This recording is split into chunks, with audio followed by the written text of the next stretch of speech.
Welcome, good hunter, to the definitive Bloodborne bosses tier list. Every boss ranked plus DLC, as you know. As you also probably know. This list will be approached with a high level of insight. Very high. Borderline world record levels of insight through the roof. Big brain. Okay? We're not just ranking them on difficulty, though that does weigh in some form or another, right? No. Here we're going to be ranking these on how legendary they are, how memorable they are, right? Which ones do you still think about years later? Which ones suck? You know what I mean? I want you to take this seriously because we're diving in, okay? Now look, I've got them all down here. It looks like they're even in order. Whoever made this list is a boss. You want me to rank whoever made this tier list collection here? S tier. Got these cool little hand-drawn sketches. Each has got the name written on it. They even look like they're in order for the most part. This is great. What a great guy this is, you know? Okay. Let me see. Without further ado, let's kick this off. So who do we got? We've got, we're going to start with the fan favorite. He always makes waves when he comes around. Cleric Beast. Cleric Beast. This is the first boss you will come across. So don't be cross when your ass gets tossed. That's what I like to say. That's what my grandpa used to like to say when he fought him. But, I don't know. He's okay, right? Like, he's kind of a less successful tutorial boss than, like, you've got in, like, Demon Souls and Dark Souls. Like, Asylum Demon's probably a little bit better tutorial boss. Gundyr is definitely probably a better tutorial boss. I feel like the Cleric Beast is cool, and it does introduce you to, like, okay, this game's gonna be high octane. It does. It's crazy. The scream is cool. It's cool that you even hear the scream once you climb up near the bridge when you're not even there yet. You kind of hear it in the background like he's there. I think it's neat. 2 points for the muscular left arm and the weak arm. He's been busy. Yeah, it's true. Yeah, it's true. Oh, he's an optional boss. Oh, Surplus makes a good point. So he's an optional boss, and maybe Gaskion's more of a tutorial one. I feel like that's true because of the parry. But, like, I feel like, what, 90% of people come across this boss first. It's true. He's optional, but he's definitely not, like, out of the way. I think chances are you're going to find him, you know? Okay, so he's pretty one-note, just kind of melee, big beast, jumps around, but he feels cool. It's also the first, like, real bloody fight you get into. It's just bloody. It's so cool. I kind of want to go mid. Does anybody think mid? I kind of want to go mid. You could maybe go B. I don't know, though. I feel like we're going to have some other Bs in here. I do. I think Cleric could go C. Is that fair? Does anybody feel like that's fair? I feel like it's mostly fair. See, okay, we'll leave him C. You know, things might move around as we move along. That's how it goes. Speaking of moving along, Father Gaskion. I think this boss is S tier. I'm going to come right out and say it. I think it's S tier for several reasons. I think we will go with Surplus's take for sure that it's like kind of like the tutorial boss, especially with the parry system and the gun mechanic, where he's very, very, very difficult for a new player, even if you're coming from Dark Souls, if you're not parrying. Like, you're either zipping around all over the place constantly, or you just figure out the parry. You know what I mean? But he's got so much other cool stuff going for him, okay? Let me tell you why. You've got the little music box quest line with the little girl who gives you the little music box that you can actually use during the fight, and then he, like, hears the song. That's Daddy's favorite song. When he hears it, he remembers. And that's cool. I think that's cool, and it kind of staggers him. And I did it wrong, by the way. I thought you could only use it during his beast phase. So when we just did this playthrough, I waited until beast phase and then I did it once. But apparently you can use it twice in his human phase too. Okay? So now I think that's amazing. And then that quest line even continues further than I thought it did with the older sister and like everything like that. But oh god, dude, the cutscene, and it's also one of the first introductions to like another hunter. You know, like you might have come across Eileen the Crow up in the rafters, but like this is the first, like you're fighting another hunter guy. And it introduces you to that fast pace, you know, taking stabs back and forth combat. Dude, it's S. It's literally S. I can't see it any other way. It's one of the most memorable ones. If I go a year from now and I'm not thinking about Bloodborne and then I think about Bloodborne, I do not forget Father Gaskion. It's one of the top for me. It just is. It's cool as hell, okay? The arena makes you angry, you get stuck on the graves. That's the point. Here's the thing though, Voltzy. That's why Surplus is saying it's a tutorial boss, because like they want you to learn the parry. And they know if they make it an open arena, that you're just gonna be dodge, you know, dashing everywhere and just trying to fight it like normal. But if they put all these tombstones and crap in your way, you can't rely on that. And you kind of are more forced into a parry situation. And then it's also probably the first time where if you do land the parries, you're like, oh, that was worth it. That was great. And then if it clicks. It clicks. Bloodstarved Beast, okay? Now, Bloodstarved Beast, actually, every time I come back to this game, it's harder than I remember. For some reason, I never really like... I don't know, like I remember Bloodstarved Beast, but I never remember it being too much of a hard adversary. He's annoying. But then every time I replay it, I die to it several times. I mean, I've played this game, and this isn't one of those bosses like Bria Tess or the DLC, which I've only done a couple times. Like, I've fought this boss every time that I've played this game, which is several times now, and I die to it several times each time. Each time. There's a little bit of cool stuff here where you can use the blood cocktails to throw, and it kind of like attracts the beast who like saunters over to it for a minute. But dude, even the first time on this playthrough, I used like all the blood cocktails and I still died. So then I had to do it without. And then they poison you. The poison is bad in this fight. Not only that, but you have barely any time to use the antidote safely because the Bloodstarved Beast is fast. Faster than it looks. You can get, yeah, I could see you getting stuck here, especially you, Voltzy. I'm just kidding, I'm just kidding. I could see anybody, especially someone new, getting stuck here for hours. It's probably, I don't know, Gaskion can be hard too, but this is harder. I mean, yeah, if you were doing the blood cocktail and fire paper and beast pellets, yeah, you know. But I don't know. I think he's kind of mid.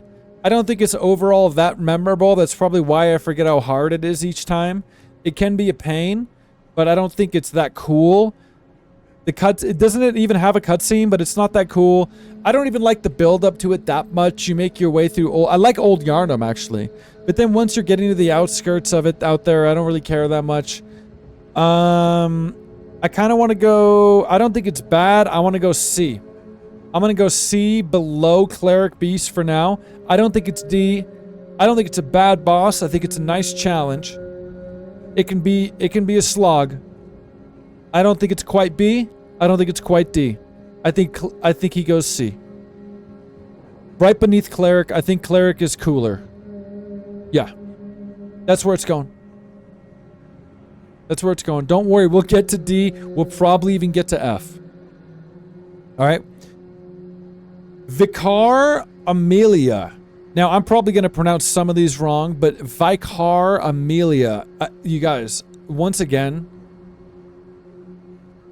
we're going to start to show our bias a little bit. Like, I feel like by the time we do the Sekiro tier list, I'm going to be like, now, the reason that this boss is an S, like about every time.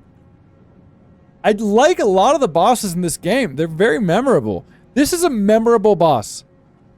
You know what I mean?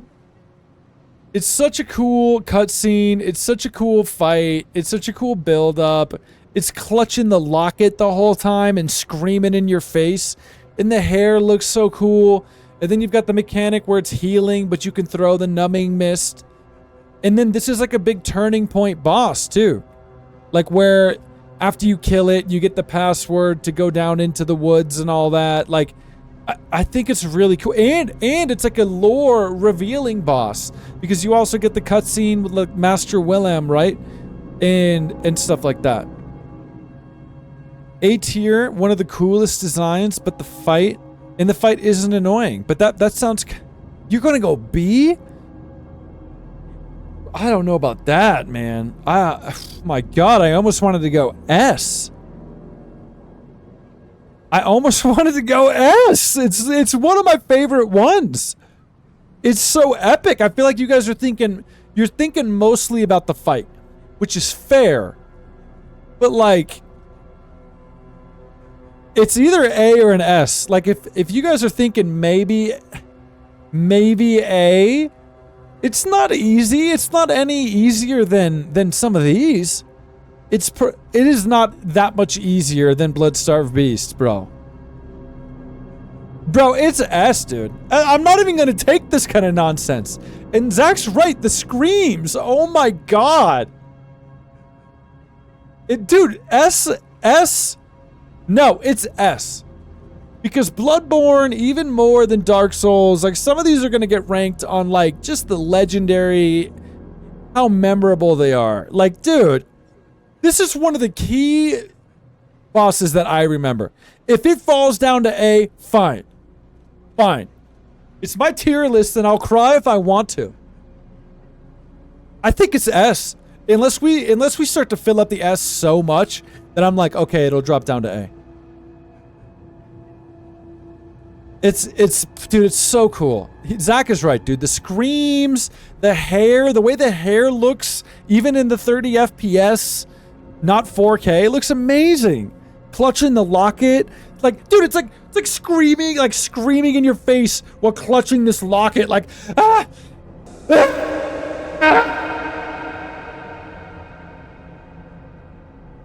It's terrifying. It is absolutely terrifying. Like, okay. When you get to Gaskion... Okay. Cleric Beast is like epic. Epic intro. Bloodstarved Beast is like... It's kind of crappy. It's hard, but it's not that scary. Father Gaskion's not scary, but it's epic and cool. Vicar is finally like, oh shit. It's scary and intense. What's up, Levi? What's up, Levi? Okay, on to the next. We're going to move on. Okay, finally we're going to get to one I'm not too thrilled about here. The Witch of Hemwick. There's only one redeeming factor of this boss. And I don't know how many average people know this. I know all of you probably do, but the only cool thing about this boss to me... Well, I'll give it a couple points. Yo, have fun Elden Ringing if we don't see you go. For sure, buddy. Get it in, dude. Get it in. But now, first a couple positives. I do think it's cool, and it's like this classic gothic, like, witch in the woods. And you find your way there, and it feels like that. That's cool. So I think the whole path to get there is kind of cool. Finding the witch is cool. It's a vibe in a way, you know. And then the other cool thing is how it's linked to the insight. Where these little, what do you want to call these things? These like little zombie ant type, well, I don't know what these are.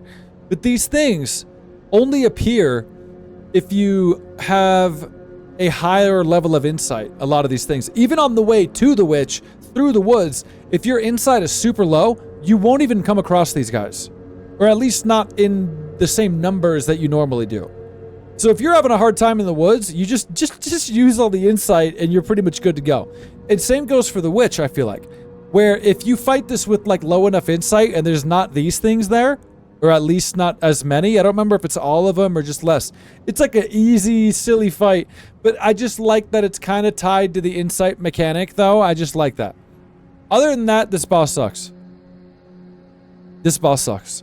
Other than that, I don't think it's cool. Other than that, you just run around, you find the invisible. It's kind of like the snail. This is kind of like the snail in Elden Ring. Now you gave me Elden Ring brain. But it's like the snail that's like controlling the things, and you need to find the little sneaky snail, and then it's easy to kill. It kind of feels like that. And then you hit the witch a few times, you do it a couple times, and they're dead. How is ROM linked to Insight? Remind me. So anyway, Witch of Hemwick, I don't think it's great. I think it's our first kind of lower tier here. I think it's probably, it's D. I do want to go D. I do want to give it the D. Yeah. So, yeah, I don't think it's quite F because of the stuff I said, but I will go D. I'll give it that firm D. Double D. D. On to the next. At the end of the woods, you guys. Who's there to meet you? None other than the Shadows of Yharnam. Not one, not two, but 3 shadows. They've all got a different tool of the trade. Right? One's like the magic guy with the fire. The other guy... Well, the other guys are both kind of sword guys, right? But they do have different moves. I think the fight itself is challenging. I think it's cool. I think it feels a little bit more out of place. Like, kind of like when you're on the way to the witch. It feels like you're on the way to some old witch in the woods. These guys are just like, oh, okay. Like, they're out here. Got it. Kind of feels out of place, but the fight itself is cool. The arena is nice. It gives you that one huge, I think it's a tombstone to kind of like maneuver and hide around, because they're kind of doing a mixture of like projectiles and lunges and all this. This one, ironically, is kind of like, for me, it's kind of held down by the design. Like, they're not that cool, and the build-up's not that cool, but the fight is kind of cool. The fight is challenging. The fight it requires you to be light on your feet and move around and maneuverable, you know. And I think that's cool. But I really do think, other than that, it's not that cool. And then near the end, they start doing the big snake attacks, which are kind of cheap. If they hit you, it sucks. It's not top tier. It's not low tier. It's gonna be mid. I can't do B. I can't do B. I gotta go C. It's highest C, lowest B. It might move, but for now we're gonna go highest C. It just kind of is what it is. And then you also start to see them too near the end of the game. Like near where the Brain of Mensis is. Like they're like normal enemies, you know? So like, you know. It just is what it is. I'm going C. I'm going C. Yo, that move though, that you can get the whistle that calls the snake up, that's a cool move. That's a S tier design. Yeah, and it can always move later. I didn't know that surplus until this run.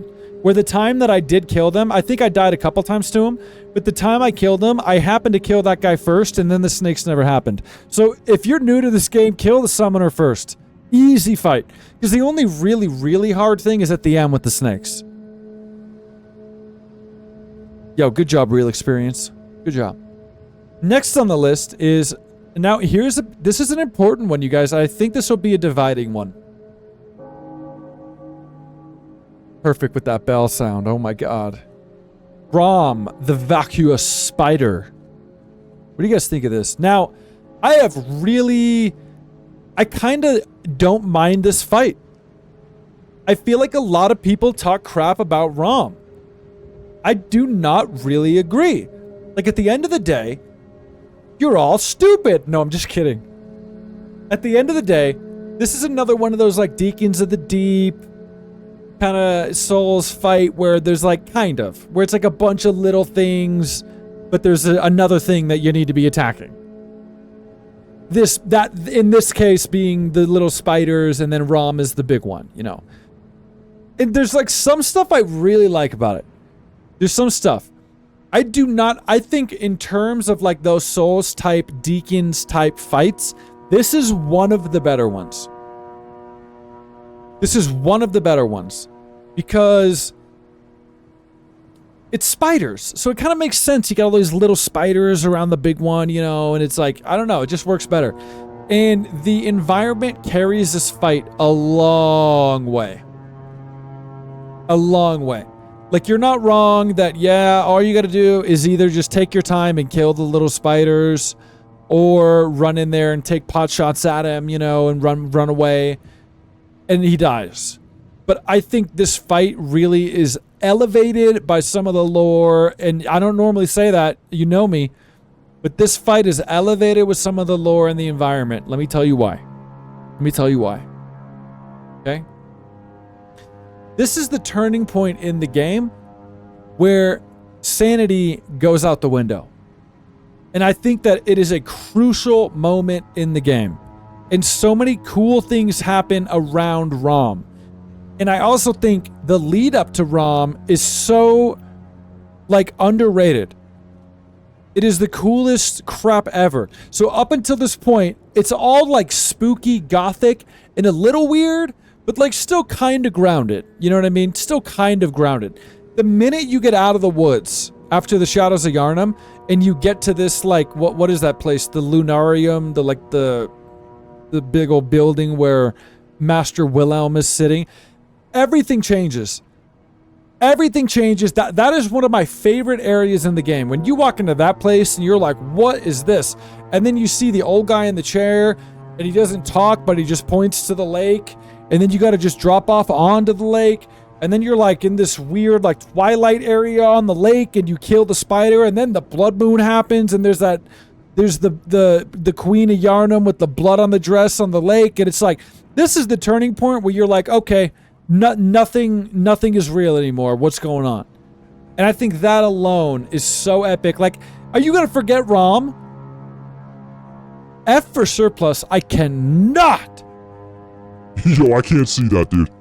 I cannot see that, bro. Absolutely not. Yeah, that's cool, dude. Wilhelm? Right. So I gotta go. I'm gonna go B. I'm gonna go B on this one. You know, if the fight was cooler, we'd go all the way up here to A or an S. Just because of the lore, the build-up, the vibe, and all that. And then the blood moon happens, and from that point on until the end, the dream is now a nightmare, and you don't know when it's going to end. It's the best. And it starts with Rom. So we're going to go B. If the fight was cooler, because I also don't love, honestly, when Rom starts doing the magic, I think it's kind of dumb. It just looks kind of dumb. It's like squirming around, doing these stupid like seal moves, and then the blue ice is like coming down, but I couldn't even tell it was ice. Just thought it was magic. I didn't like that. I didn't like that. I think it's dumb. But we're gonna go B. We're gonna go B. Martyr Logorius. That's right, ladies and gentlemen. Martyr Logorius. Okay, take a good look at that face. Zoom it all the way in, 500%. Look at this guy. Skeleton King. Skeleton King. Look at him. I don't think he's S. I don't think so. Surplus. I like that we've got some interesting discrepancies here. I don't think he's S. I think the fight... Oof. It's pretty damn good, though. It is pretty damn good now that I think about it, though. Because, okay. We gotta paint you the picture, though, right? You want to swim from... Or you want to swing from the beard. This is the homie at Canehurst, which is cool already because it's an optional area, and it's kind of even weird to get there. You got to get the Canehurst summons, then show up at that, you know, fork in the roads, and the horse-drawn carriage picks you up, takes you to Canehurst Castle. It's also very tied to the lore, too, and I think that's cool. And then once you get there, it's like snowy, and the horses are just there dead, like they've been dead. Like, how did you get there? It's just weird. I like it. And it is a stark contrast from the rest of the areas in the game, where it's snowy. You've got those little blood bugs for the first time. You've got the ghosts of the women in there that are screaming with the knives and their throats slit. They probably have some of the most savage animations in any of these games until we get to Sekiro. And I think a lot of that's cool. And then you make your way up onto the rooftop where we find Martyr Logorius. And he's sitting in his throne on top of the castle. And it's cool. I mean, he's a hard fight too. I die a few times no matter what. No matter how many playthroughs, I feel like I die a couple times. He's not like a real roadblock for me, but he's challenging depending on when you come here, you know? Let's think about this. I'm kind of torn on him. I don't think he's S. I don't think I can go S, but I think I can go A, buddy. Really high up A, too. I like that the fight is a blend, too. He's got some magic.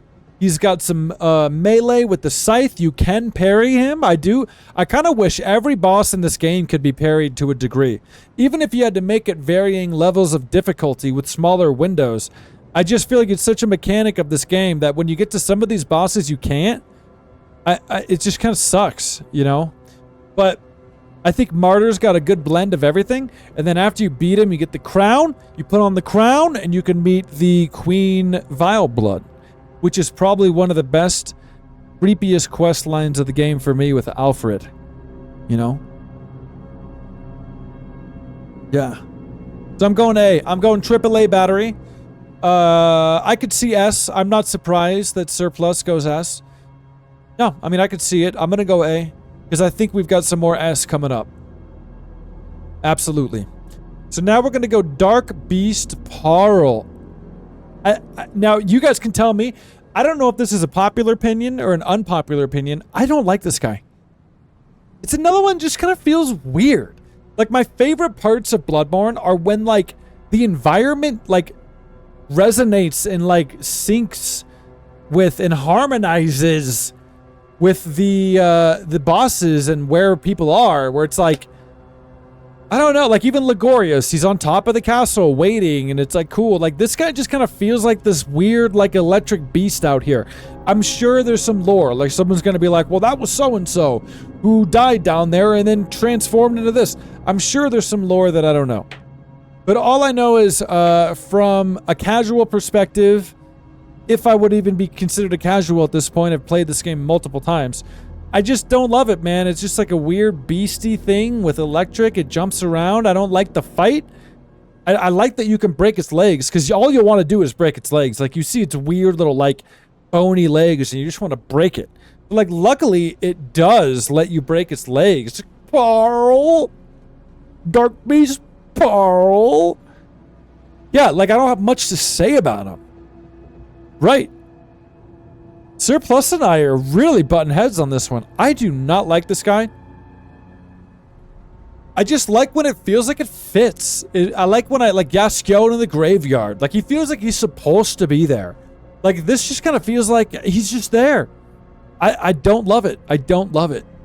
It can be a hard fight if you get there early and you're not ready. That whole area can be rough if you get kidnapped by the bad guy early on. That can be rough. I gotta go.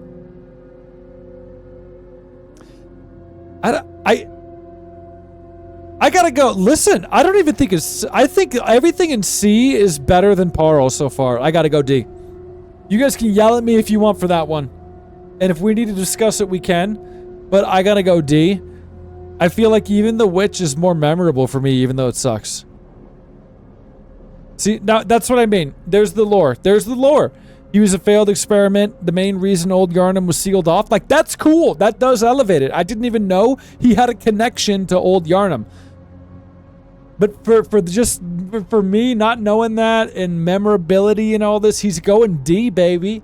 He's going D, baby. Now, the One Reborn. Okay, who has thoughts? Now, the One Reborn is in the same area of Parl. So, it's actually good that I forgot to talk about Parl, okay, where he is, because we'll talk about it now. Well, how do you pronounce it? I never know how to say it. It's like Yahagurul, Yagrazul, some whatever. But you first wind up going there because you get kidnapped by those bad guys. The guys that are really hard when you're in early level and you're kind of near the cathedral ward and you find that one around the corner. But they carry the bag, and if they get you, he kidnaps you, which is kind of like a lot of the other Souls games, you know. but he kidnaps you, and you wind up in that place, and then you got to work your way out. It's kind of, you know, all these people that have played Elden Ring that are new to the series, and they're like, oh man, how cool is it where you just find that trapped chest? I've heard a lot of people say this, and they're not wrong. I'm not making fun of them, but just hear me out. They're like, how cool is it when you find that trapped chest, and then you wind up in Caelid, and you're like, what am I doing here? And everything's trying to kill me, and I'm way under level, and it's like this really memorable experience.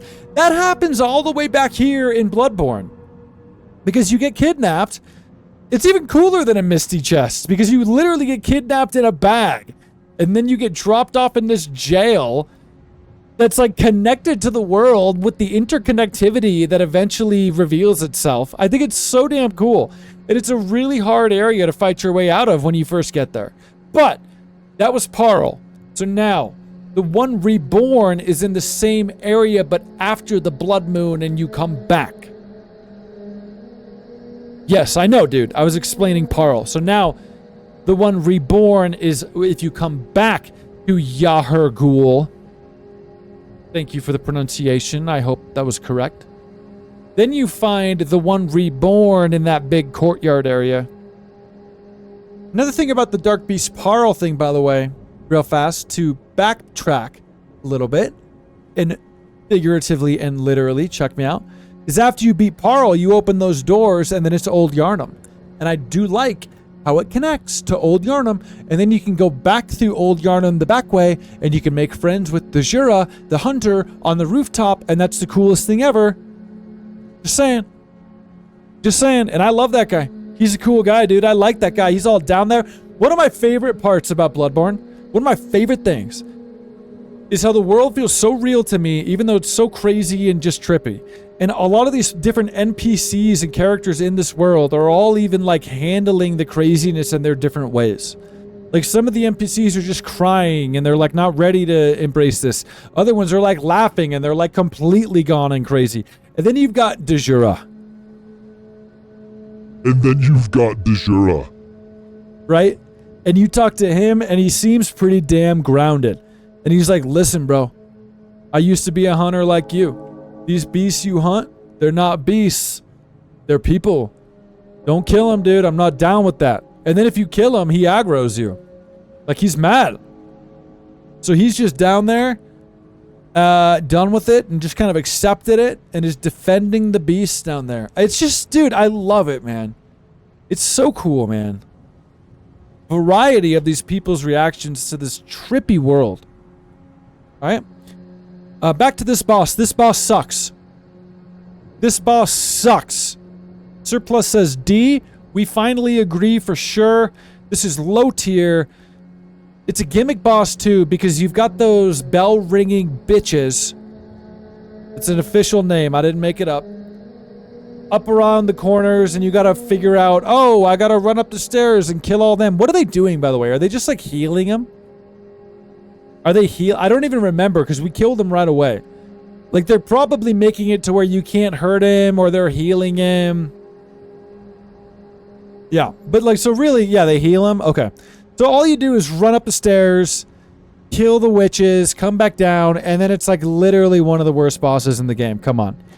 I think the design, even though it's like it fits in Bloodborne, it's like this Akira-style amalgamation of blobby human mess.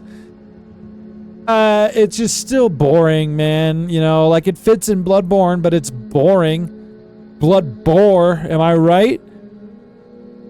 Yeah, maybe on your first playthrough, yeah, until you figure out the gimmick, it's a little harder, but I don't love it. Honestly, I think it's worse than Parle, for sure.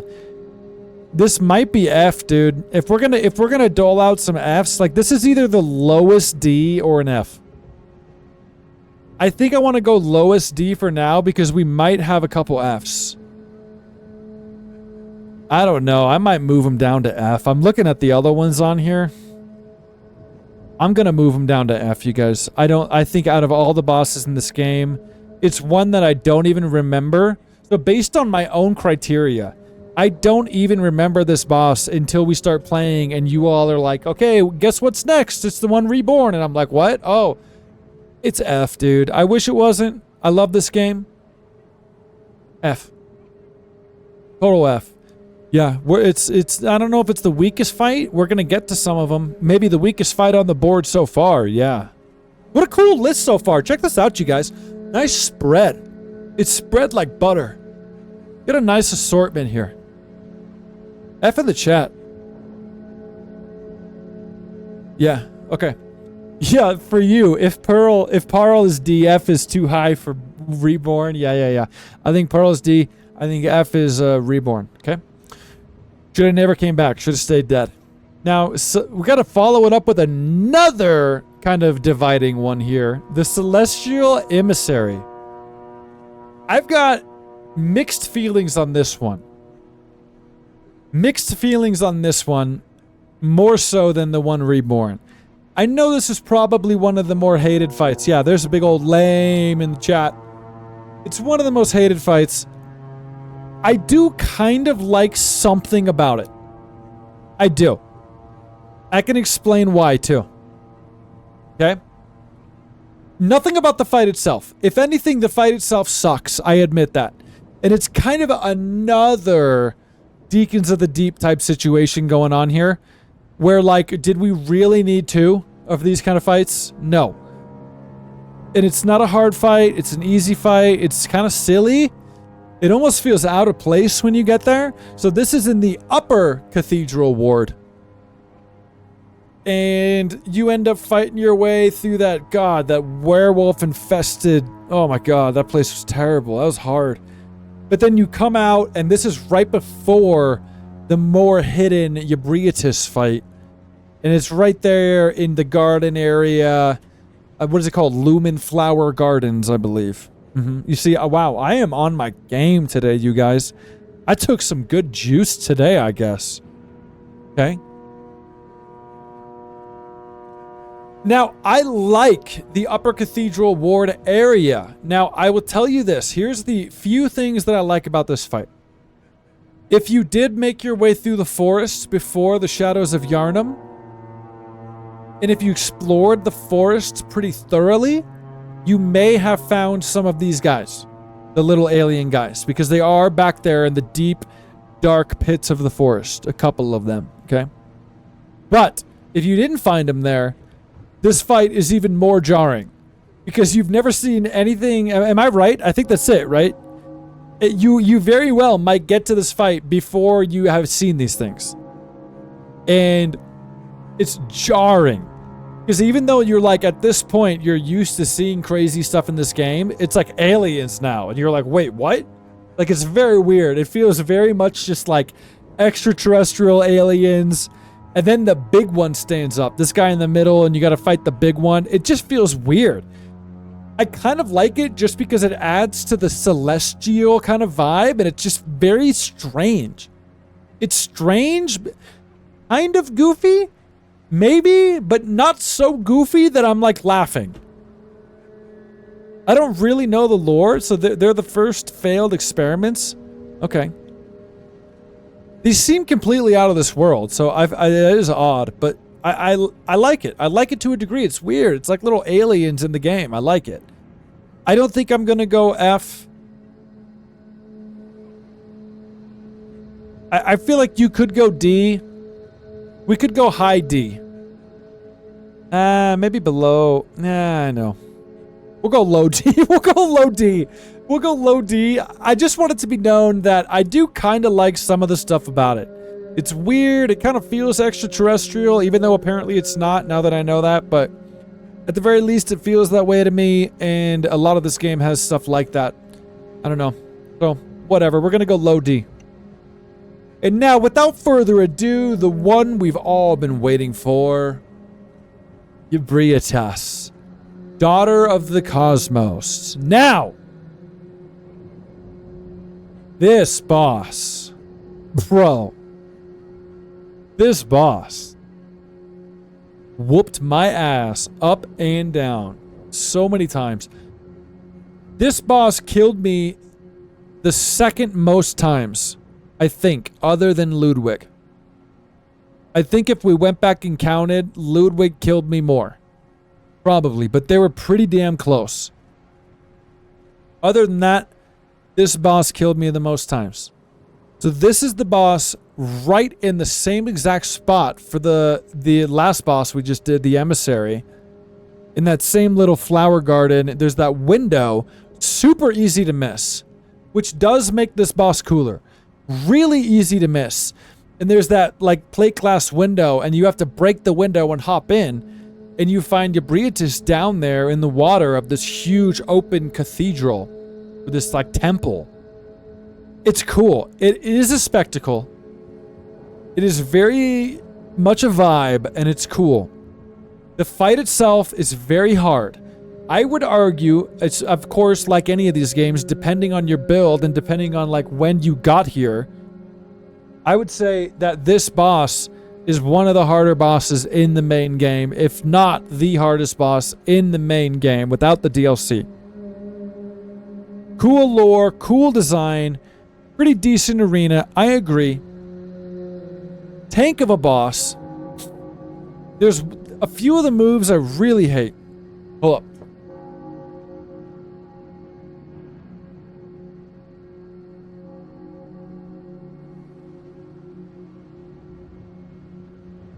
Yeah.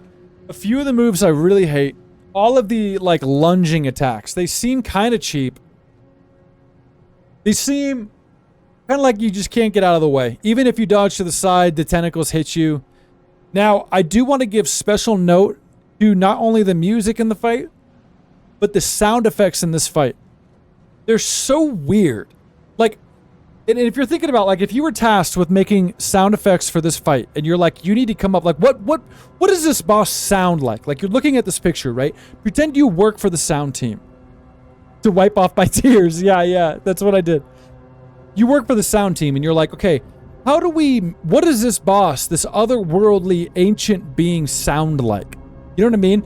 Oh my god, they nailed it so hard. In fact, they nailed it so hard that other later games like Dark Souls with Medir, Dark Souls 3, and Elden Ring with Placidaux, whatever, they copied it. They copied it because they did it so good. And it's got that weird, like, how do you even describe it? It's like this weird buzzy sensation. It feels like you're tripping and everything's like buzzing. Oh my god, dude, it adds to it so much. And you can hear very similar versions of that in those later games, like I said. They nailed it. So while I do think I got very frustrated, some of the moves really do feel cheap, man. It's still a really cool fight. It's still a really cool hidden fight, memorable fight, buttery fight. Oh, there's Butterbread. What's up, Butter?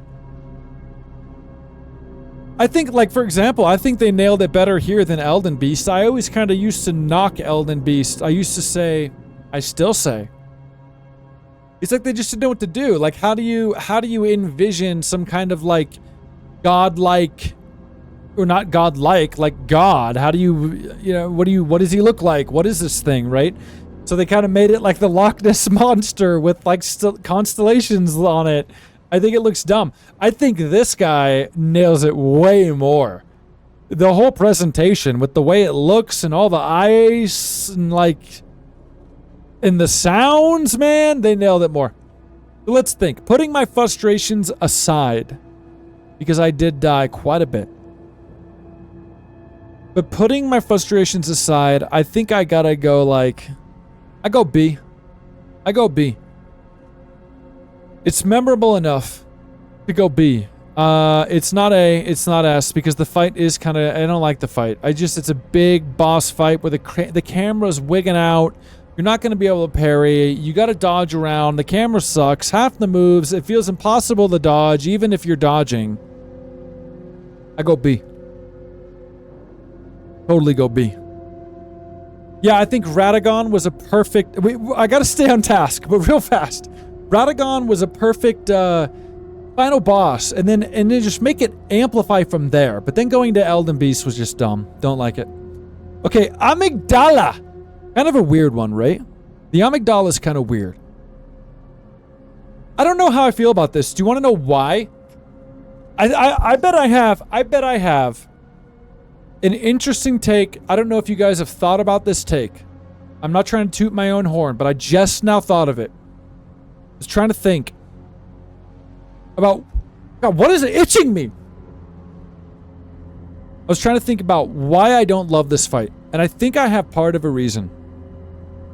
Part of the reason is, up until this point, like these amygdalas, you know, that you've seen up until this point are like these ancient elder god beings, you know what I mean? Like extraterrestrial, all-knowing wisdom, creepy, whatever. You barely understand them, and that's what makes them so cool. If you see them clinging to the buildings, or like they're so mysterious. So the fact that like you fight one, it kind of takes away from that. I gotta be honest. Because you fight it just like a normal boss, you just hit it with a sword until it dies. Like, yeah, like if anything, it should have been like a different version, or like a wounded one, or like something. I don't know. Like, it kind of takes them down a notch for me. It makes it like they're so mysterious until you fight one and chop all of its arms off. And then you're like, oh, okay, you bleed just like everything else. And then it's just different. You know? So, and then at that point, they're less mysterious. Like why is it so creepy when you see one on the building walking by it, when you just like decimated one pretty easily? Because the fight's not that hard. It's in the Nightmare Frontier, okay? Which is also one of the worst areas. I don't care what anybody says. Listen, the bad areas in this game are the Nightmare Frontier, and I don't think the woods are bad, but I don't love them. I don't love them. And then the Nightmare Mensis is kind of annoying outside until you get inside, and that's a really short area. So with that said, I think Nightmare Frontier is like the worst area, and then it leads to this boss, which is not great, man. And then it kind of hurts this whole character. I mean, the amygdala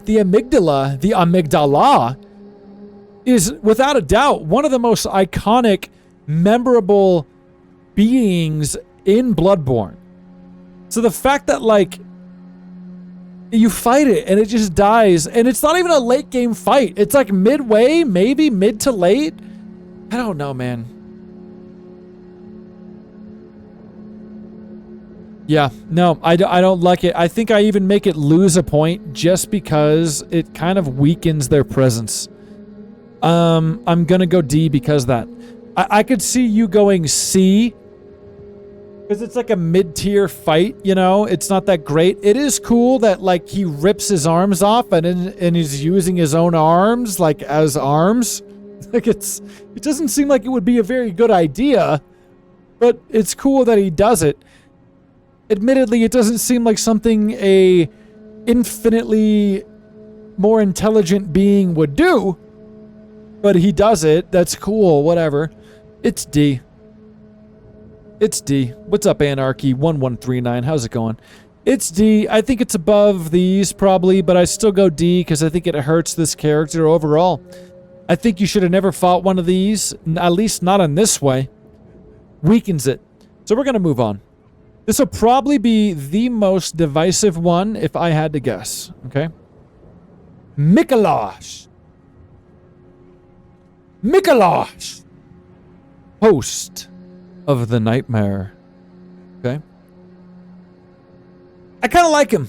Everybody hates him, and I get it, because he's the boss that on subsequent playthroughs he can be annoying. Subsequent playthroughs, you just want to get through it, and he runs away from you, and you gotta chase him down a whole bunch, and it's like a time waste until you just beat him. But I think he fits in the game, and I think if you take out the annoyance of it being like your 5th playthrough, he's cool. He's cool. He's weird. He's got the cage on his head. I never forget Mikolosh. I think he's a cool example of this dude that's just like not wallowing, but just like thriving in the madness, bro.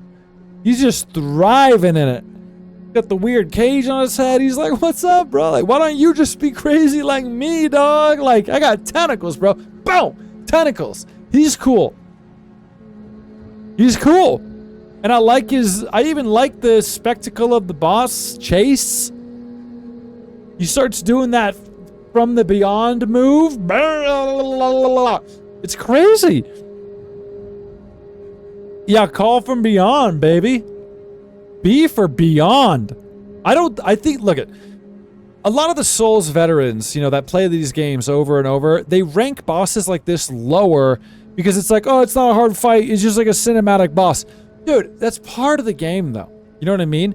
And if you're thinking about cinematic bosses, like that dragon before Nameless King in Dark Souls 3 where you drop on the head, that feels like a throwaway. There's no like redeeming factors of that or tie in to the lore in this big significant way that I love. Mikolosh, on the other hand, is kind of a spectacle fight. He's not full gimmick because you do gotta fight him and his spells do damage. A lot of damage. He can catch you slipping, dude, with those tentacles, okay? Suction cups. Right? But I think he, just like Rom, like he's important to the story. It's cool. He's out of his goddamn mind in the best way. He's creepy. When he turns and looks at the camera in the cutscene and his eyes are like empty behind them, it's the best. He's like...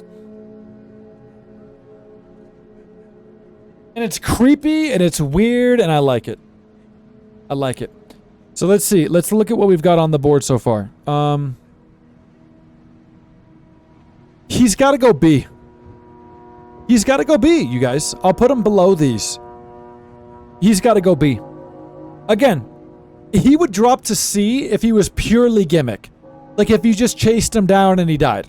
The fact that he puts up a fight too, he goes up to B. He goes up to B.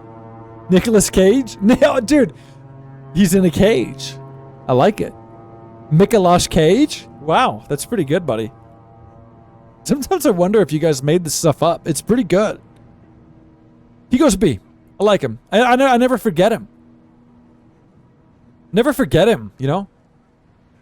Okay, now this is a boss that, man, I wish could have been cooler.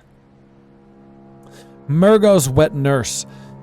So this is where you are really nearing the end of the game at this point. You fight up the, you're up the upper level, the upper balcony of the Nightmare Mensis area, like Mensis upper floor, whatever it's called after Mikolosh. You fight a couple of the pigs again.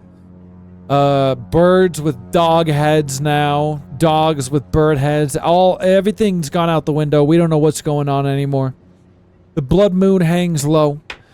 You fight some Shadows of the Yharnam, like normal enemies walking around here, which, you know, diminishes that boss like always. And then you make your way up to the top and you've got Mergos Wet Nurse. Now, what we haven't talked about up until this point is the umbilical cords. Okay, now for the initiated, I know that you guys know all about it. For the uninitiated, the umbilical cords is a consumable item. There's only 4 of them total, but there's 3 that you need to consume to fight the final secret boss of the game. Mergos Wet Nurse drops one of these umbilical cords. It's pretty much a free giveaway one because you're going to fight Mergo no matter what. So if you kill Mergo, you get the umbilical cord. So at least that's cool. It's at least tied to the moon entity, and it makes sense with the umbilical cord, and it's like a wet nurse, whatever. Now, there's a couple cool things. The design is cool.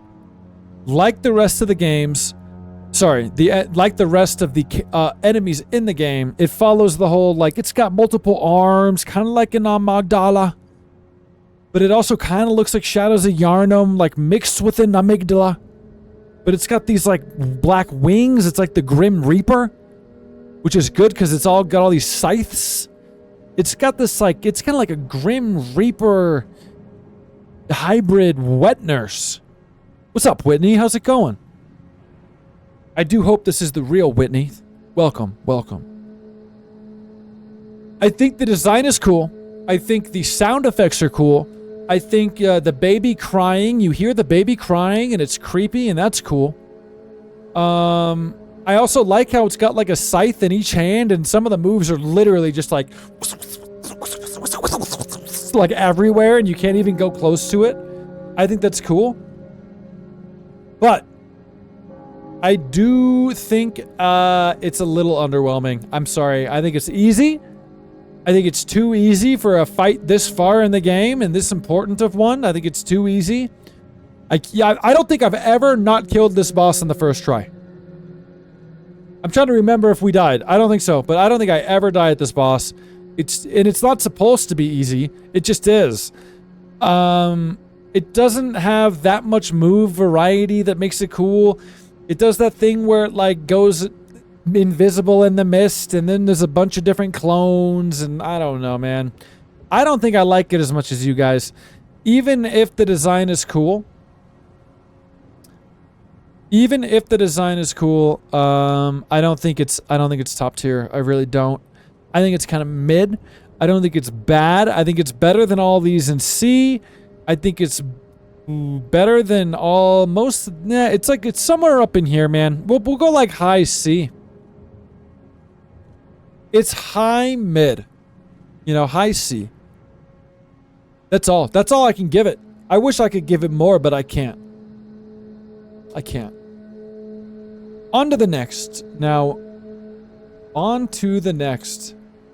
Gehrman, which can be the final boss in the game.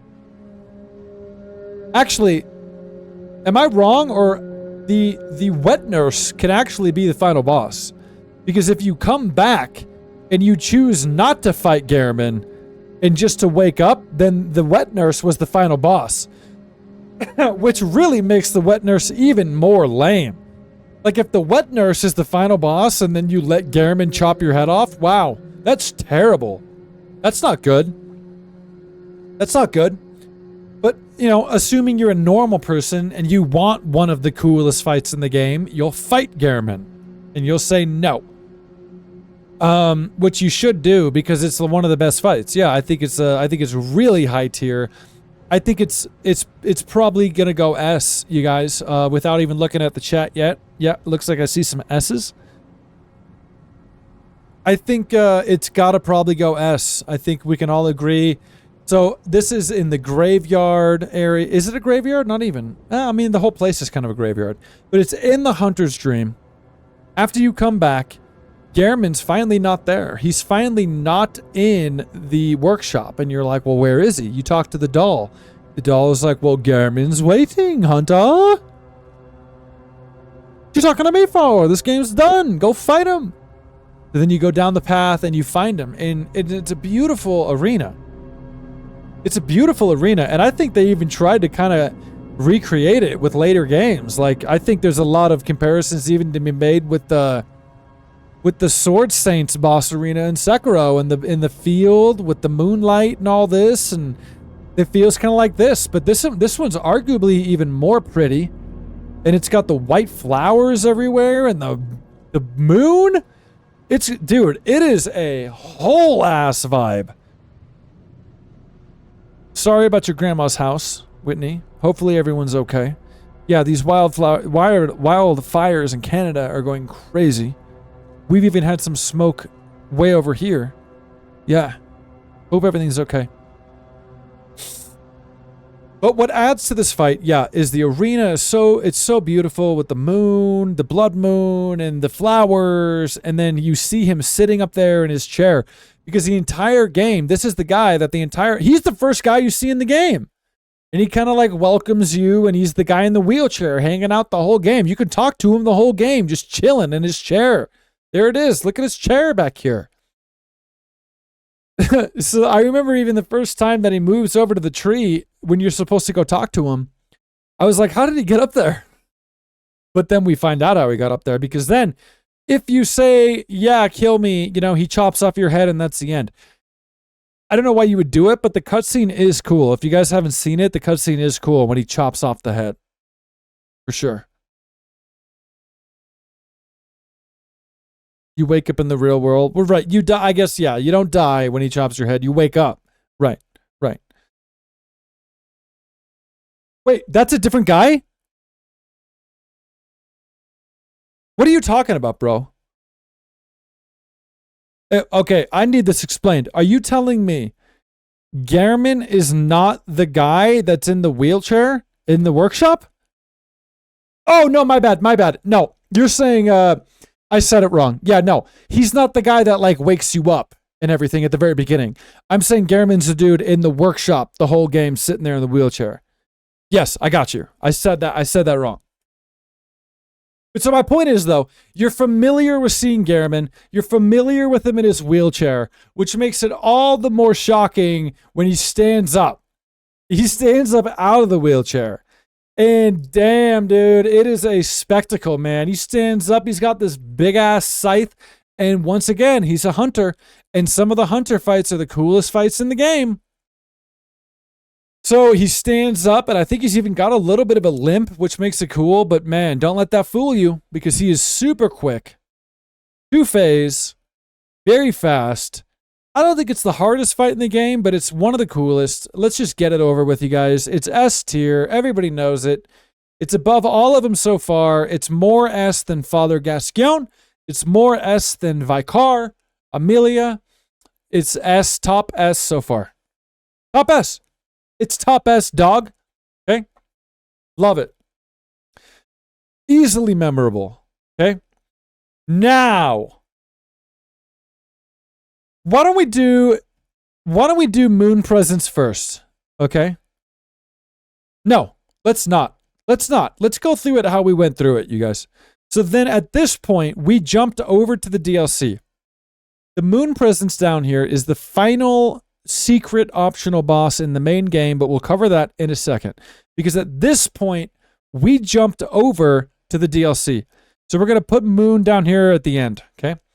We're going to start with Ludwig, the Accursed.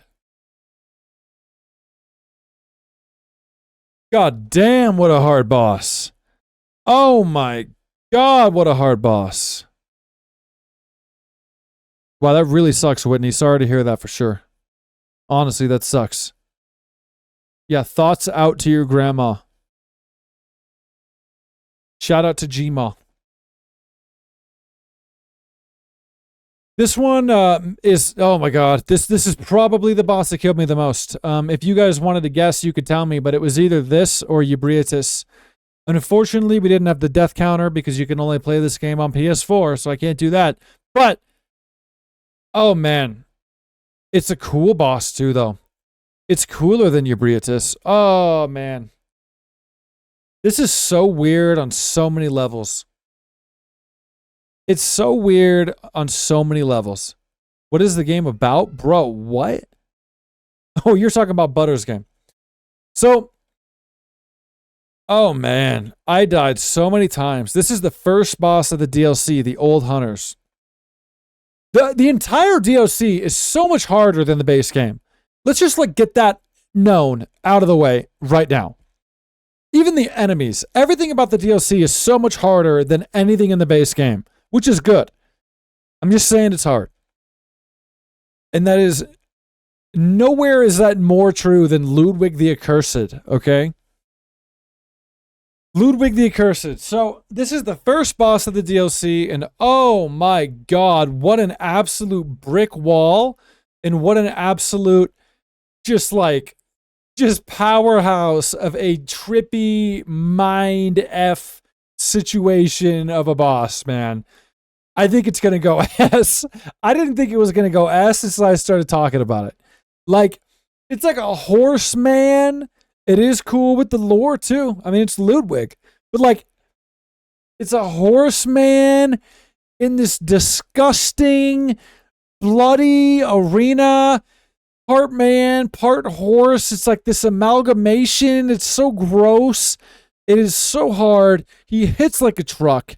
The horsepower on his moves, out of this world. Okay.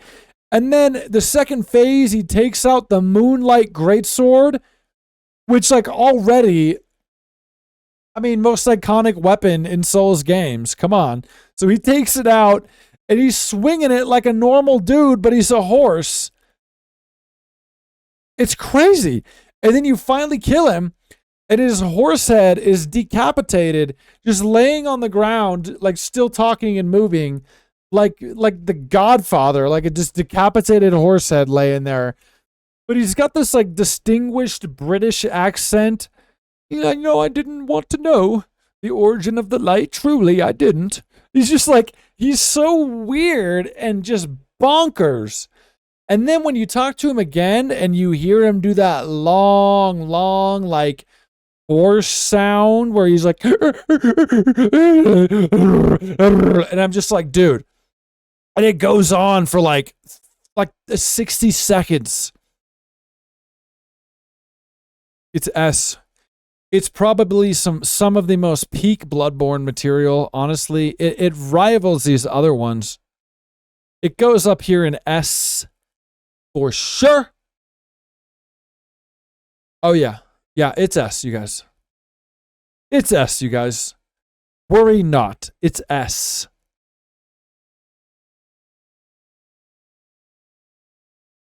Now let's go to the worst one in the game, and I'm not even kidding. I personally think this is the dumbest fight in the game. I think this is the dumbest fight in the game. I think it's garbage. I don't like anything about this fight. There's no redeeming. I like the sunflowers. But who doesn't like sunflowers? I mean, you could literally put a sunflower on like a piece of dog poop and I'd be like, yeah, I mean, it looks nicer. Yeah. It's so dumb. Cascada. This is the dumbest fight in the game. I like what Surplus said here. Yeah, he does that, the horse sound, because his humanity died after the fight. He changes into a complete beast since he lost his moonlight. Yeah, just so crazy. Peak Bloodborne vibe. Yeah, this boss is such a failure that it knows it's even got it in the name. Living failure. This is just such bottom tier. It's so dumb. It's so... They didn't even try, okay? You walk out here. This is near the same area where Bria Tess and the, the little alien boss fight is. But now there's all these flowers and these things that you see here. There's like, what, one or two of them at first, and it's so dumb. They just keep spawning. And I think the idea is supposed to be like, they're spawning faster than you can kill them. So then by the end, there's a lot of them and it's hard, but that just didn't happen for me. You can kill them so easily that I had maybe 3 total at any given time. Maybe 3.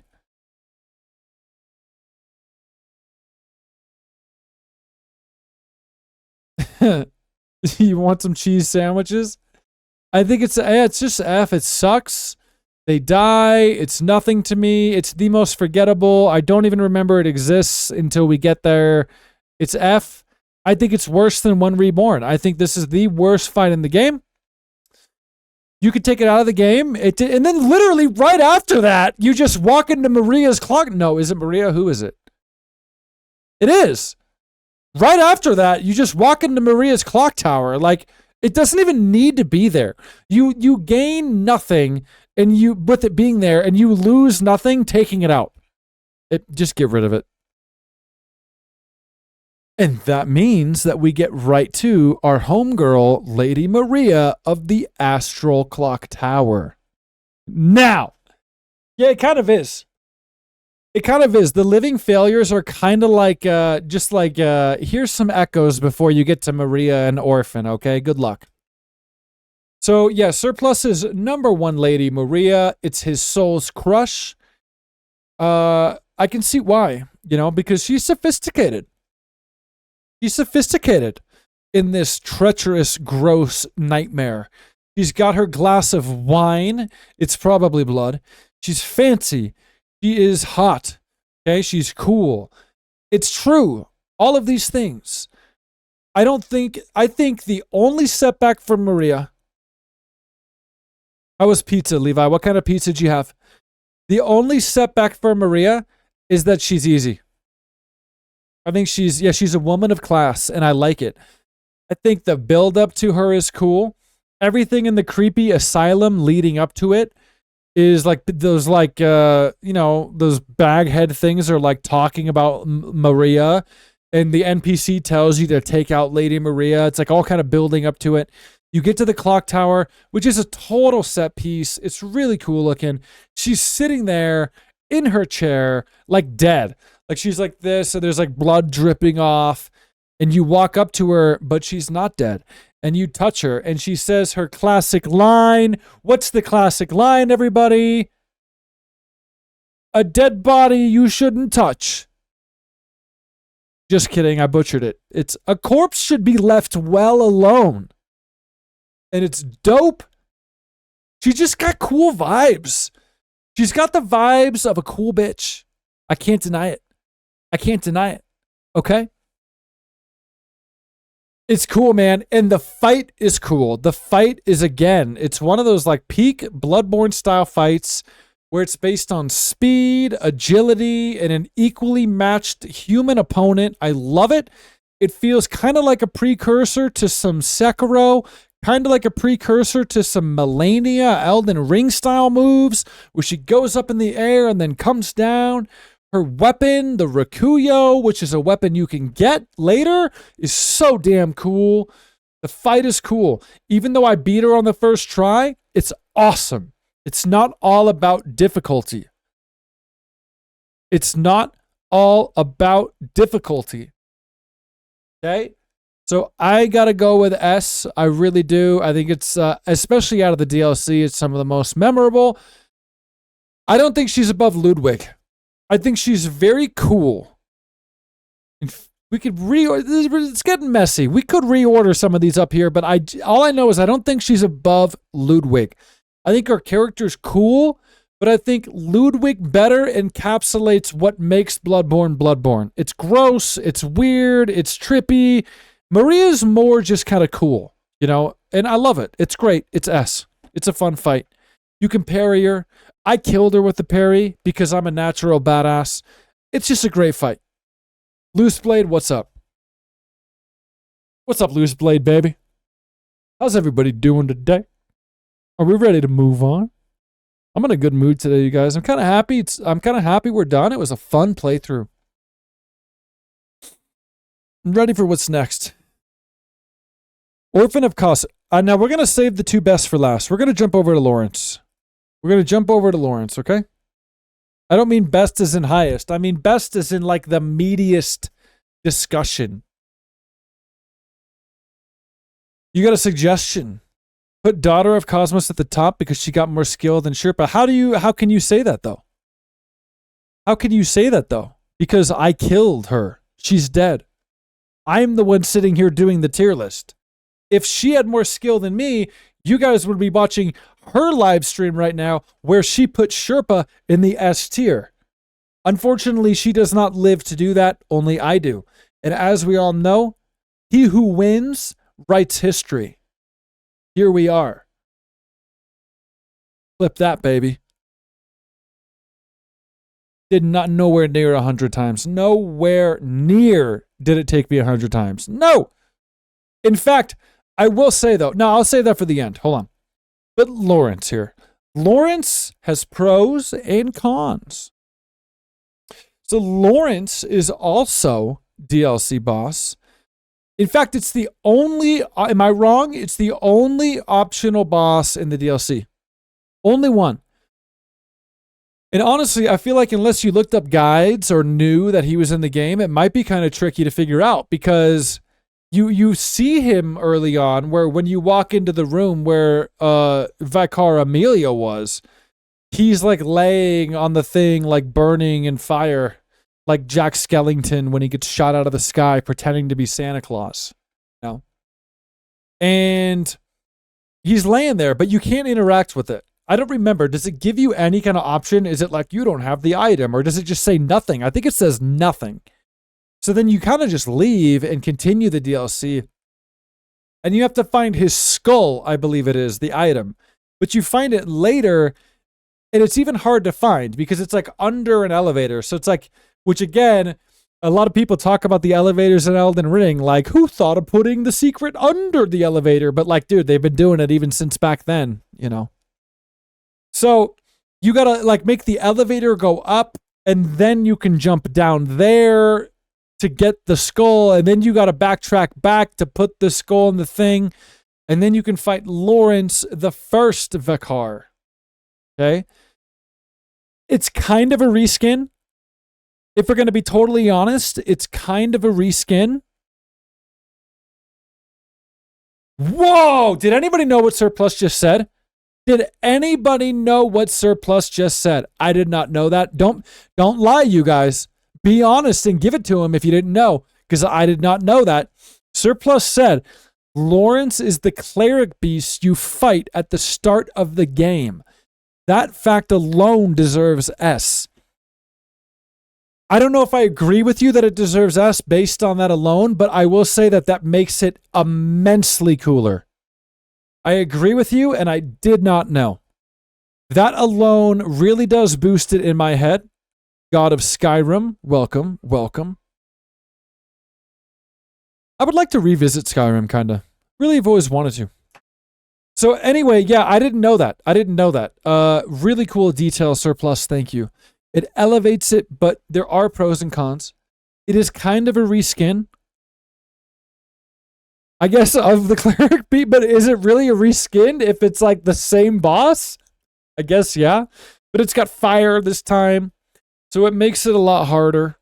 It's kind of like the Cleric Beast fight mixed with Vicar Amelia. It feels kind of like.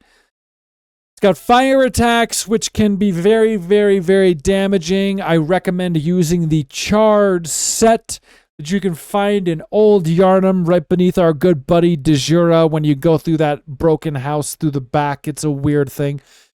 I personally put on the Charred set and put on all the runes that negate fire damage because damn, he does hit hard. He can be hard. Dorinto, what's up, buddy? He can be hard. He can. He really can. I don't think he's one of the hardest. I don't think he's one of the coolest. I think, honestly, what Surplus said about him being the Cleric Beast is the coolest thing about the boss. I didn't even know that, and it's the coolest thing about the boss. I don't think it's A. I don't think it's S. I think we're sitting at maybe B, C territory. Let me see here. I think he's cooler than these. I think we go B. Wow, not a lot of A's. I think you could almost go, I gotta be real. I think he goes B. I kind of think you could squeeze him into A based off of the fact that he's the Cleric Beast. I feel like I'm the only person other than Surplus that thinks it's amazing. I think that's really cool. I think it's really cool that it's the same guy. I don't know. I like that. I feel like you could go, I'm going to go B. I'm going to go highest B. But I could see you getting away with low A. You know? I could see either one. For me, I'm going to go just because... I mean, the fight's kind of cool. You do, like, chop his body in half, and then he's crawling around. But at that point, the fight's pretty much over. It's not that hard. Yeah, this tier list makes the shape of an F. Yeah. Yep. Yeah. Kind of right. Yeah. So yeah, I'm gonna go high B. Now, last two, you guys, last two. Why don't we start with the Moon Presence, because I have the most to say about the Orphan, you guys. Moon Presence. Now, this is a boss that I'm willing to bet. If you're somebody that played this game with no guides the first time, you did not find this boss. I'm willing to bet. Because not only do you have to find 3 pieces of the umbilical cord, but you have to consume them before the end of the game. And they don't really do anything for you. Like, it's not like you consume one and you get a boost, I don't think. So it's like I could see someone even like consuming one and then realizing they don't know what they do and then not using the other ones yet. You know what I mean? Like my boy Zach, who bops in and out. He wanted to fight the Moon Presence and even looked up the guys. He got the 3 pieces of umbilical cord, but he forgot, he didn't realize you needed to consume them. So he literally ended the game without consuming them and didn't get to fight it. So I think a lot of people are going to miss it unless you really know to look for it and how to do it. And I think that alone, especially in a game like Bloodborne, it elevates it. You know, I've had some arguments back and forth about the Dark Souls stuff that we've done and played recently, where I'm like, how is anybody supposed to know this? And I do agree that like some of the more off the beaten path, hard to figure out things is definitely like Soulsborne fashion. You know, I get that and I like that, but I think it works best in Bloodborne because like it's just a weird, trippy world to begin with, you know, and it doesn't really need to make a lot of sense. So you can kind of get away with some of these weird things like, oh, I need to consume 3 pieces of umbilical cord and then the moon entity comes down. It just works better in this game. With that said, if you've done the 3 umbilical cords and you've consumed them, which why wouldn't you? They look delicious. After you beat Gehrman, the moon entity comes down. And honest to God, it's probably one of the most iconic looking scenes in the entire game. I do not think this final boss... I don't think the final boss is a letdown in Bloodborne if you do Gehrman or moon entity or both. I think it ends with a bang. It doesn't suffer from the Dark Souls syndrome where the final boss sucks. I think it's epic. I think maybe you're right. The fight could be a little bit better. I don't know. Because every time I fight it now, it's like after the DLC, so I'm like really overpowered. If you fight it right when you're supposed to, it could be hard. And I think this is another boss that's so goddamn elevated by the cutscene and the introduction and the mysteriousness of it needing to do the umbilical cords. And then it comes down out of the sky and it feels like this transcendent experience. And then even the little touches where like it comes down and then it grabs you. It tries to like squish into you kind of, but then you kind of like, it realizes it can't and kind of bounces off. It's like, what is this thing? Oh, okay. It's more powerful than I thought. Like, it's just dope, dude. Like, this is cool in the way that the amygdala fight was not. It was not. I don't think it's C. I don't think so. I think it's an epic finale. It's not super hard, but whatever, bro. You got Orphan, which not really. We'll get to that. But Moon Presence, I think, is a solid B. There's even a part of me that wants to go A, bro. How do you forget the Moon Presence? I don't know, man. Listen, I'm going A. I don't give a shit what you guys say. I'm going A. I'm going A. It's A tier. It's A tier. Honest to God, I think it's cooler than Martyr Logorius. 100%. 100%. Because again, it's not all about the fight, dude. It's not like I'm just sitting here like grinding this like 10 times in a row and I need the most challenging fights in the world. That's when we get to Sekiro. This is just like, dude, I'm never going to forget that. One of the most memorable experiences in gaming for me.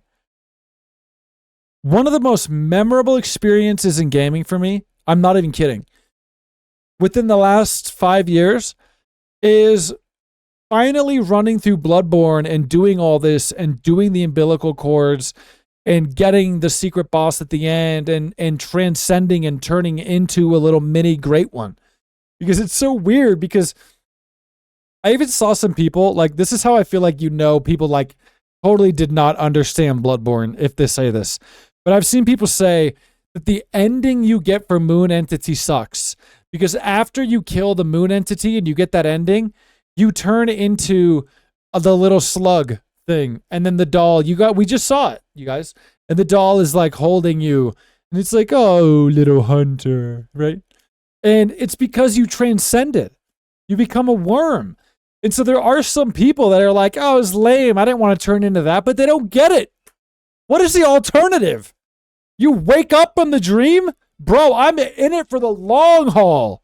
Inject me with the old blood. Pop that madman's insight. Let's transcend. So you literally level up in a big way.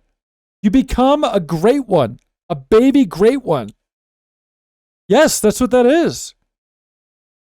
So even though visually you're like, you turn into a slug, dude, it went right over your head then. Bro, you transcended. And I think that's so cool. And I think it's a more epic ending than like any of the Souls games. I really do. I think the Souls games have great lore. You guys know I love them. You know I love them. I don't think any of them reach the personal achievement that Bloodborne achieves. Even Sekiro's different. In fact, I'm going to ramble for just a sec, you guys. That's why I'm here. If you don't like it, just leave. Listen. Demon Souls, well, I guess we'll have to see. We'll play that next. But Dark Souls 1 through 3 very much feels like this, same with Elden Ring, very much feels like this epic journey where you're going on this huge adventure across mysterious locales, fighting these epic things, but it feels like you really have this like place within the lore here where you've got to like rekindle the flame and like, you know, the NPCs talking to you and all this, like they're aware that like you're someone trying to do this thing, or you know what I mean, how you fit into things. And so when you finish a Dark Souls game or an Elden Ring game, it feels like you did make this big achievement and this big journey that affected all these people in this lands or whatever. Bloodborne and including Sekiro. Sekiro feels like this big achievement for the lands of Ashina and the people in it and everything going on. Bloodborne more so feels like this personal journey. How's that? How do you think about that? Anybody? It feels like a way more personal journey, this personal achievement where you are personally transcending. You know, none of these other people matter, bro. It's not like it's connected to these other things in the way that those games are. This is like you're making your own choices and you just transcended, homie. You just did it. You did it for you, not for them.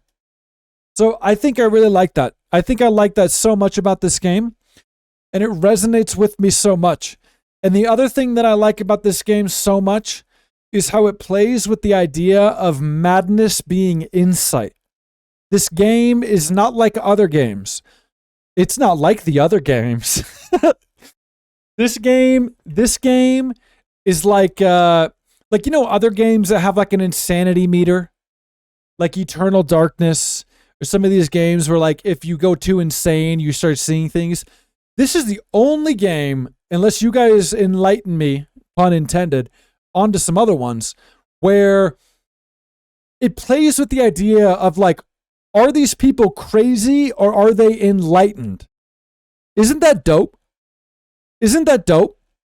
Are these people out of their mind or are they enlightened and transcending? Are they mad or are they genius? And you know what I mean? This is the only game that does that for me. It's like such a peculiar, particular niche that this game does that no other game scratches for me. The niche each. I love it. I loved that whole playoff with like you're like getting more insight, but it's harder to stay sane because you're understanding and seeing things that you shouldn't even be seeing. It's like I'm starting to spiral just thinking about it. I'm starting to spiral just thinking about it. That's why it's so good. That's why it's so good. All right? I'm done. On to the last one, you guys. Last but not least, I want to talk about this guy for a minute. I know this tier list has been a little longer, has it? I don't know how long we've been going. No, about an hour and a half. We're good. We're pretty synced up. So, the Orphan of Kos. Look at this drawing. Look at the face. They kind of nailed it on everything other than the face. It's pretty good. Shout out to whoever drew all these, man. Is this like actual concept art or does someone do these? They're very good. The same guy, whoever it is, unless it's concept art, has done them for Dark Souls too. I've seen these. I could see your faces through the webcam. Am I going crazy, Levi, or am I transcending, though? That's the thing.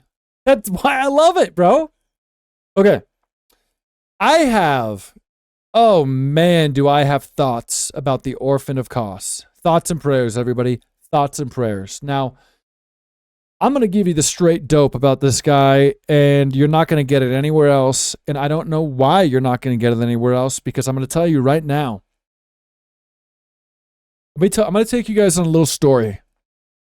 Okay? First, for the uninitiated, let me explain. Let me introduce the Orphan of Kos to you. Okay? The Orphan of Kos is the final boss of the DLC. Many people say it's not only the hardest boss in the game. Many people, say that this is one of the hardest bosses in any game. If you guys are anything like me, okay, and you watch videos that are like hardest bosses of all time or like whatever, even if you're doing Souls-specific ones, hardest Souls bosses, Orphan of Kos is always on the list, and if he's not at the very top, he is near the top. Okay? I'm not even trying to be that guy that's pompous. I love these hard games. That's why I love Sekiro. Okay? Now, hear me out. Let me take you on a journey. Okay? I played Bloodborne multiple times through before I ever had the DLC. I didn't ever have the DLC. I had heard Orphan... So by the time I finally did the DLC, Surplus, you were here for the first playthrough. So Surplus is going to vouch for me. But when I first played the DLC, I had already played the base game 2 or 3 times. Probably 3, I think, right? And I had heard so much about the Orphan of Kos, and I wanted to try it. I was so ready. You know what I mean? I finally got the DLC. I did a playthrough of it. It was like a year ago. We finally got to the Orphan. I could not believe how out of sync with reality it was for everybody else. I don't get it. Like, yes, granted, I'm the Sekiro god. I'm probably one of the best gamers that's ever lived. That's obvious. But I came, Surplus, back me up. I came this close to killing him on the first try ever without even dying. And then I died when he had like a couple hits left. I went right back in, just killed him immediately. Second try. Not even a challenge. Not even hard. I was not over leveled. I didn't do any weird power leveling. It wasn't New Game Plus. This was just a normal playthrough. I was using the Rakuyo. I mean, I don't even think this guy is the hardest boss in the game. I mean, I understand. I get that that's kind of the beauty of the Souls games, is like different bosses are hard for different people. This is just one of them that I can never wrap my head around. It's on every hardest boss of all time list. It is not that bad.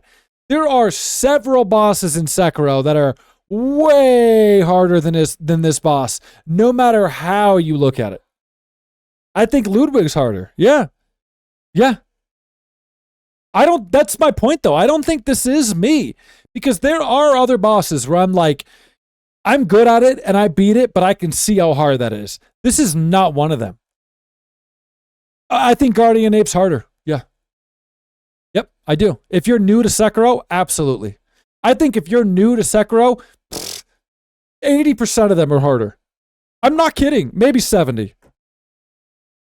I just don't get it, dude. You guys familiar with the Completionist? He came up in here he didn't come in here. Somebody brought him up the other day. Oh, because the Tears of Completionist guy was in here. But I like Gerard. You know, he's the Completionist. Shout out to Gerard. You know? And he plays through games to 100% completion. And I like watching his videos. He did a Bloodborne one, which, if I'm not mistaken, is kind of unique. I don't remember him being too much of a Souls guy. But he was one of those guys that, like, was stuck here so long and talked about, like, how absolutely impossible it was. And I watched his video before I fought it. So I was like, oh my God. And then I got there and I'm like, bro, I better register these fingers as deadly appendages, I guess. Dude, swords, Sword Saint is so much harder. Sword Saint is so much harder. Listen, Sword Saint's harder. Inner Father is harder. Guardian Ape is harder. I could probably name more. It's just, okay, back to the point though, guys. Long story short, I think this is one of the most overhyped bosses of all time in terms of the difficulty. Overhyped. Overhyped. Too much, okay? But with that said, I think his design is cool as hell. It's weird. It's creepy. You go through the Fisherman's Wharf area, which is so gross. I feel like that DLC area added so much. It fits so well in Bloodborne. The Fisherman area is so gross. Fit great. It fit great. Okay? He's not the most aggressive boss in all Souls series. I don't have to think about that, bro. But I think his design is great. The whole, like, he's got like a placenta, like attached, because you walk out of the beach. It's even cooler than that. You see the big strip of skin from way up in the wharf area before you even go down the beach. You can look down and see it. So it's kind of built up in a cool way. And then you get down there and he like is born. It gives birth and he like comes out. And the big old thing that he's hitting you with is his placenta attached to this umbilical cord, and he's like throwing it out and pulling it back, and it's gross. It's gross. And I think the fight, I just shit on him for a while, but just the difficulty hype, just that. I think the fight itself is actually really cool. Serena liked the fishing village too. Yeah. Part of me even wishes we spent a little bit more time looking around, but by that time in the game, I'm always ready to be done, Definitely the grossest Souls game. Yeah, it's great.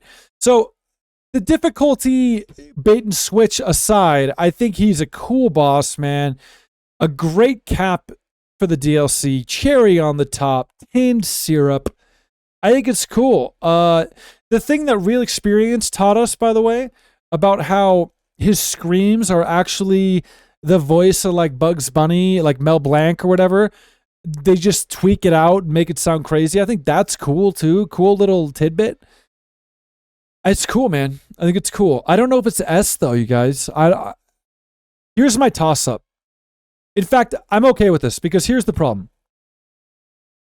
Part of me could see somebody going S if you were somebody that got stuck with them like we just talked about. What happened to our music, you guys? Did I like close our music? We go. Not bad. We'll end it with some tunes. I'm not going to Google that right now.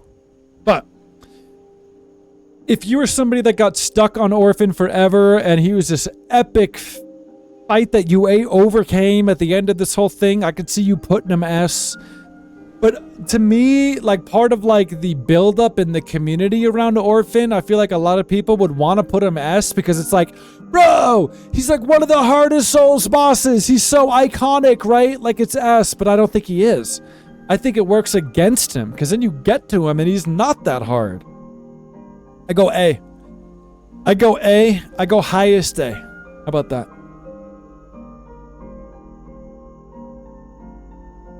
Nope. I don't think that's true. I think Sekiro is the best Souls game. I think I do. I think Bloodborne's got the best story, but Sekiro's got the best everything else. And I love the story too. So, now, you guys, that is the definitive Bloodborne tier list plus DLC. I think we've got a nice spread here. Very minimal Fs, few Ds, actually kind of all across the board. But if you do notice, we've got more in S than any other category, which is good. Which is good. You know what I'm saying? I think this is fair. I think we've got all my most memorable ones up at the top. All the worst ones down at the bottom, like you'd hope to see, sandwiching in all the mid. I think it's great. I think this is a good list, you guys. Thanks for the help. Bloodborne does remain one of my favorite Souls games. It's above Dark Souls. It's above Elden Ring for me. The only thing it's got a battle for me is Sekiro. And I think it slightly edges Sekiro out with the lore and the story and the world building. Everything else I give to Sekiro. Everything else. I will say really fast a couple things off of this list before someone comments down below and says, but Sherpa, you missed this or that. Yes, there are a couple bosses in the Chalice dungeons that are unique to the Chalice dungeons. I don't like the Chalice dungeons. In fact, I would go so far as to say I hate the Chalice dungeons. We're not quite done, you guys. I'm going to watch the gameplay trailer for Armored Core. And then I'll tell you what we're doing next. But just hear me out. I'm going to wrap it up. And I love you guys. It's so fun talking to you guys. So, I think, yeah. Anyway, there's a couple bosses that are unique to the Chalice dungeons. If you guys don't know, I do want to explain it to you if you're watching this video and you don't know what the Chalice dungeons are. I think the Chalice dungeons are actually a pretty commendable attempt. I don't think it works, though, and I really, really don't like them. Surplus, I know it's not going to do anything for you, but I have done them before. I'm not going to rank them because I didn't do them on this playthrough, but back, literally the playthrough before I streamed the DLC, I did a bunch of Chalice dungeons and farmed a bunch of stuff and fought the bosses and all this. I just hate the Chalice dungeons. So what they do, what they are, is they try their hand at randomly generated dungeons. So I do think it's kind of a cool try. Like, it's FromSoft going, well, let's see if we can throw in a little bit of procedurally generated areas and see if that's kind of addicting to people, where they can keep playing Bloodborne in these dungeons that are kind of randomly generated. And to me, I think it's a cool attempt. I don't fault them for trying it. I don't even think they're executed that poorly necessarily. I think the biggest problem for me is that all of the Souls games, especially Bloodborne for me, the reason that they're good is because of the like handcrafted environments and environmental vibes and storytelling. And it kind of just goes right out the window when you do Chalice dungeons. Because then it's all unintentional, randomly generated, and it feels that way. It does. So kudos to them to try it. I never, ever like doing them. Anytime I do a playthrough, I don't want to do them again. But there are some unique bosses in there. It's nothing top tier. What is it? Isn't one of them like a giant wolf? I remember some kind of big old beast thing. But then there's the witch, the Queen of Yharnam is a boss down there. They're kind of hard, but like, I just don't like it. Some people like it. Good for them. Chalice dungeons, don't like it. Sorry. Not for me. Another honorable mention to all of the NPCs that you fight throughout this game. Kind of like I was talking to Zach about this last night. Brian, I promise we're almost done. But